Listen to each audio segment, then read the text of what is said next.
प्रिय विद्यार्थियों, मैं doctor Deepak Salvi, assistant professor in drawing and painting eight government college Sagwara, प्रत्येक नए ई व्याख्यान में नए विषय के साथ में हम बात करते हैं। आपके पाठ्यक्रमानुसार प्रत्येक ई व्याख्यान में नई चीज़ को लेकर अपन चर्चा करते हैं और मैं आशा करता हूं कि आप पीडीएफ नोट्स जो मैंने बना के व्हाट्सएप ग्रुप पे आपको अवेलेबल कराए हैं उनको आपने प्रिंट ले लिया होगा और इन ई व्याख्यानों में आप गंभीर भाव के साथ में स्टडी कर रहे होंगे। प्रत्येक ई व्याख्यान में आप मेरे द्वारा बनाए गए पीडीएफ नोट्स को आप साथ में रखें और इनको पढ़ें तो आपको निश्चित रूप से अच्छे तरीके से समझ में आएगा। इससे पहले के ई व्याख्यान में मैंने राजस्थानी मुगल चित्रशैली के का तुलनात्मक अध्ययन के बारे में बताया था। इस ई व्याख्यान में हम पहाड़ी चित्रशैली के बारे में बात करेंगे। पहाड़ी चित्रकला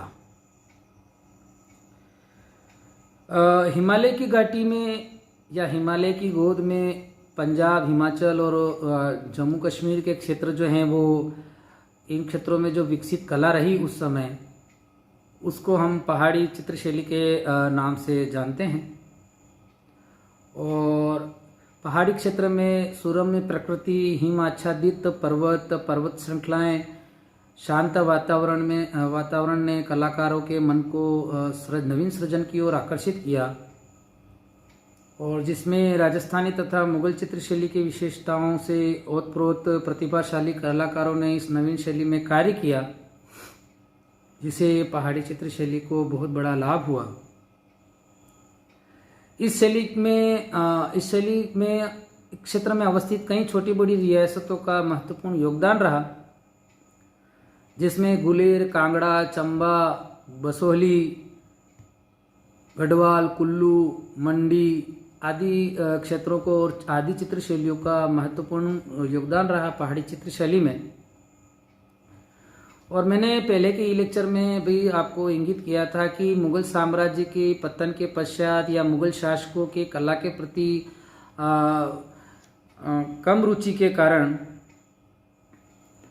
कलाकारों का बिखराव आरंभ हो गया था। तो कलाकार इधर उधर अपने आश्रय को लेने के लिए आश्रय को ढूंढते हुए पहाड़ी क्षेत्रों में जा बसे और वहाँ के राजाओं महाराजाओं के शासनकाल या उनके आश्रय में नवीन कला शैली जिसको पहाड़ी चित्रशैली कहा गया है।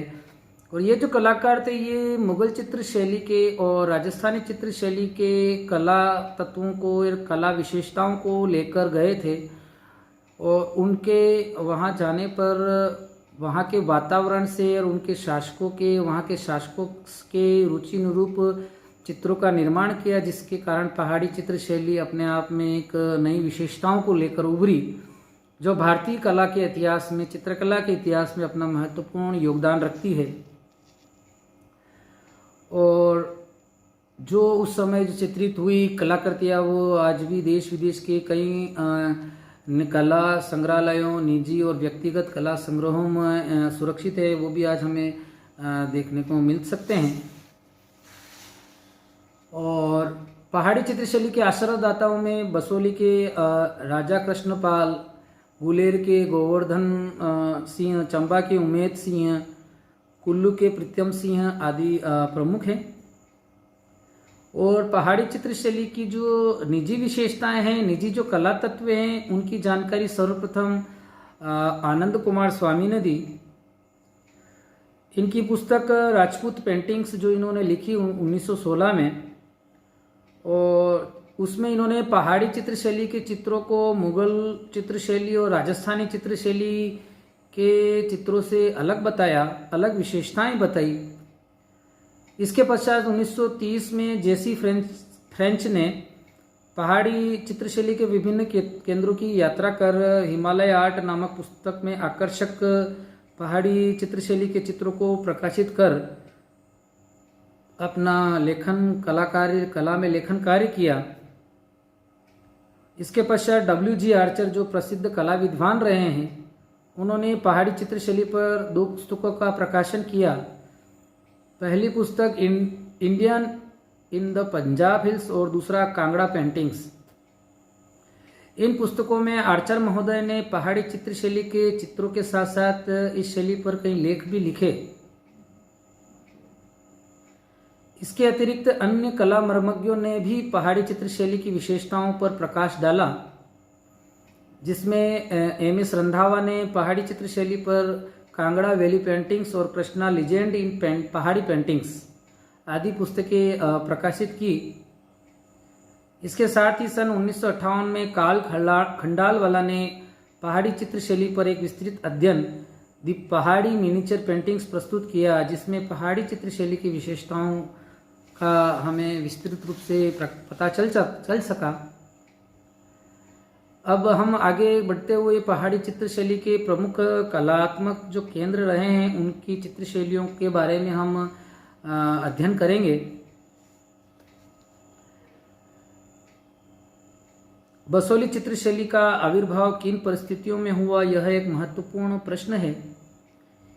हिमालय के पर्वतीय राज्यों में 8वीं सदी के आसपास राजपूत शासकों का राज्य था। कुछ समय बाद में यहाँ अफगान और मुगलों का भी शासन रहा और औरंगजेब के काल में, जो कि बहुत अराजकता का काल था, उसमें भी क्षेत्र में पर्याप्त शांति बनी रही और 17वीं सदी के आसपास यहाँ वैष्णव धर्म को अधिक मान्यता प्राप्त हुई। पहाड़ी चित्रशैली में बसोली चित्रशैली का मुख्य स्थान रहा है।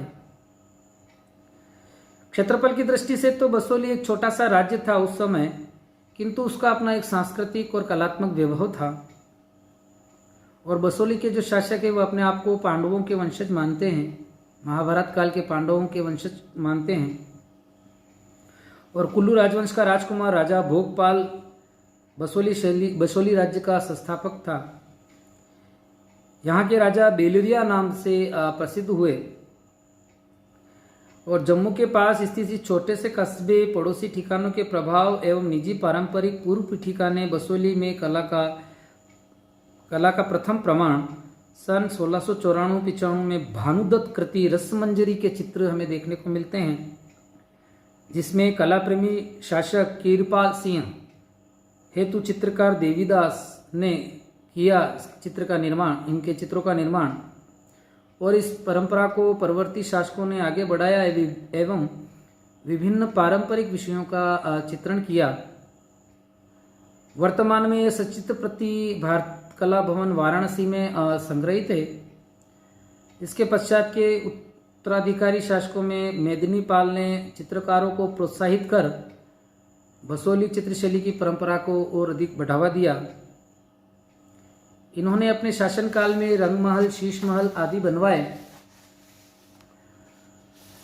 सन 1730 का बना चित्र गिरी गोवर्धन बसोली चित्रों का सर्वश्रेष्ठ उदाहरण है। महाराजा जीतपाल ने बसोली चित्र परंपरा को और अधिक संरक्षण और संवर्धन देने में अपना महत्वपूर्ण योगदान दिया। जीतपाल के राज्यकाल में बने चित्रों में रागमाला की प्रति जो विक्टोरिया अल्बर्ट म्यूजियम में संग्रहित है लंदन में, और भी जो चित्र बने हैं वो सभी अधिकतर ब्रिटिश संग्रहालय लंदन में संग्रहित हैं। एक चित्र में श्री कृष्ण सिंहासन पर बैठे हैं और गोपियां सम्मान पूर्वक श्री कृष्ण को देख रही है। कला इतिहासकार अजीत घोष के अनुसार बसोली कला का श्रेष्ठतम काल संभवतः 17वीं सदी को माना है और सुंदरतम चित्रों में कुछ चित्र बंगाल के अमर कवि जयदेव कृत गीत गोविंद के दृष्टांत के रूप में उभरे हैं। इस प्रति को महिला कलाकार मानकू ने चित्रित किया था। बसोली चित्रशैली के कलात्मकता से प्रभावित होकर प्रसिद्ध कला मर्मज्ञ M.S. रंधावा ने टिप्पणी की है कि बसोली चित्रशैली पहाड़ी लोक कला एवं मुगल विधियों के सुखद मिलन के फलस्वरूप उत्पन्न हुई। यह शैली कांगड़ा की सुकुमारता, संस्कारकता, कारिकता व सूक्ष्मता से तो विरक्त रही है, लेकिन सहजता और ओजस्विता के गुणों से परिपुष्ट रही है। प्रिय विद्यार्थियों, अब इस आगे बढ़ते हुए इस ई लेक्चर में बसोली चित्र शैली की विशेषताओं के बारे में बात करेंगे। तो बसोली चित्र शैली की कुछ ऐसी निजी विशेषताएं जिनके आधार पर हम इसे कांगड़ा तथा राजस्थानी शैली या मुगल शैली से सरलतापूर्वक अलग कर सकते हैं। यद्यपि इसमें कांगड़ा शैली जैसी सूक्ष्मता, कोमलता तथा परिष्कार नहीं है, किंतु इसमें सरलता और ओज है। और बसोली चित्र शैली की विशेषताएं निम्न प्रकार से हैं। पहला है, बसोली चित्र शैली का आकर्षण उनकी रंग योजनाओं में निहित है। कलाकारों ने पीले, नीले तथा लाल रंग का प्रयोग बड़ी उन्मुक्तता के साथ किया है, जो हमारे नेत्रों को स्वतः ही आकर्षित करते हैं।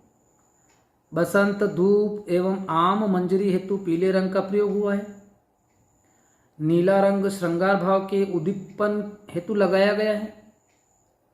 लाल रंग का प्रयोग प्रेम राग हेतु प्रयोग में लाया गया है। यह सभी रंग बसोली चित्रों में अंकित विषयों के अनुरूप ही प्रयुक्त हुए हैं। गीत गोविंद के चित्रों में पीले, लाल, नीले, भूरे, हरे तथा बादामी या इससे मिलते जुलते रंगों के सपाट धरातल पर एक विचित्र मायालोक की सृष्टि करते हैं। चित्रित मानवाकृतियों के आभूषणों परिधानों में सुवर्ण तथा रजत रंगों का प्रयोग हुआ है। सही अर्थों में इन चित्रों में रंगों के माध्यम से ही नाटकीय अनुभूतियों की अभिव्यंजना हुई है। बसोली शैली के चित्रकारों के मन की भावनाओं की प्रबल अभिव्यक्ति रंगों और रेखाओं के माध्यम से ही हुई है। तो प्रिय विद्यार्थियों, आज हमने इस ई व्याख्यान में मुगल चित्र शैली के पतन, अधिपतन और विशेषताओं, तुलनात्मक अध्ययन, राजस्थानी चित्रशैली और मुगल चित्रशैली की तुलनात्मक अध्ययन के बाद में पहाड़ी चित्रशैली के बारे में, उसके साम्राज्य विस्तार के बारे में, उसके क्षेत्र के बारे में, उनके इस पहाड़ी चित्रशैली को जिन शासकों ने प्रश्रय प्रदान किया, कलाकारों को प्रश्रय प्रदान किया, इसके बारे में हमने अध्ययन किया। और कई चित्रों के बारे में जो रस मंजरी की बात करी, MS रंधावा की पुस्तकों के बारे में बात करी, काल खंडालवाला के किताबों के बारे में बात करी, JC फ्रेंच के बारे में बात करी, राजपूत पेंटिंग्स जो अनंत कुमार स्वामी ने पहाड़ी चित्र शैली के चित्रों की प्रमुख विशेषताओं के बारे में बात की। तो मैंने पहले भी आपको ई व्याख्यानों में बताया है कि मेरे PDF जो नोट्स आपको मैंने WhatsApp पे जो उपलब्ध कराए हैं, उनको आप प्रिंट लेकर उन नोट्स को आप इन ई व्याख्यानों के माध्यम से पढ़ें। और जो ये पेंटिंग्स जो आप देख रहे हैं, स्लाइड्स के माध्यम से देखते हैं, उनको आप उन पेंटिंग्स को एवैल्यूएट करते रहे, उनको देखते रहे, तो आपको निसंदेह मेरे द्वारा जो व्याख्यान दिए जा रहे हैं वो व्याख्यान बहुत अच्छे तरीके से समझ में आएंगे। और मैं आशा करता हूं कि आप इनको देख रहे हैं और समझ रहे हैं, तो आप निरंतर इन व्याख्यानों में जुड़े रहे हैं, जिससे आपको पाठ्यक्रम की गंभीरता और पाठ्यक्रम की सरलता से इन पाठ्यक्रमों को या इन विषयों को समझने में आपको निसंदेह बहुत लाभ मिलेगा। और मैंने पहले भी बताया है कि आप स्केचिंग के जो अपने कार्य हैं, जो आपके पेपर हैं, लाइफ स्टडी और स्केचिंग, तो आप निरंतर आँख, कान, नाक का भी स्केचिंग बनाते रहें। ये महाविद्यालय खुलने के पश्चात आपसे मांगे जा सकते हैं। और स्केचिंग, जैसा कि मैंने पहले की लेक्चर में बताया, स्केचिंग निरंतर बनाते रहें। कम से कम 5 से 7 स्केच हर दिन के बनाते रहें, जिससे कि आपको जब सबमिशन करना हो तो किसी प्रकार की कोई दिक्कत नहीं आए। तो निरंतर आप इन व्याख्यानों से जुड़े रहें और अपना प्रैक्टिकल जो काम है, जो महत्वपूर्ण कार्य इसके साथ में है, वो आपको प्रैक्टिकल में आप कितने प्रैक्टिस कर रहे हैं, कितने आपको मैंने जो पहले के ही व्याख्यानों में बताया था, तो निस्संदेह आप इस वर्ष अच्छे नंबरों से पास होंगे, ऐसी मेरी आशा है, शुभकामनाएं हैं। इसी आशा के साथ में धन्यवाद।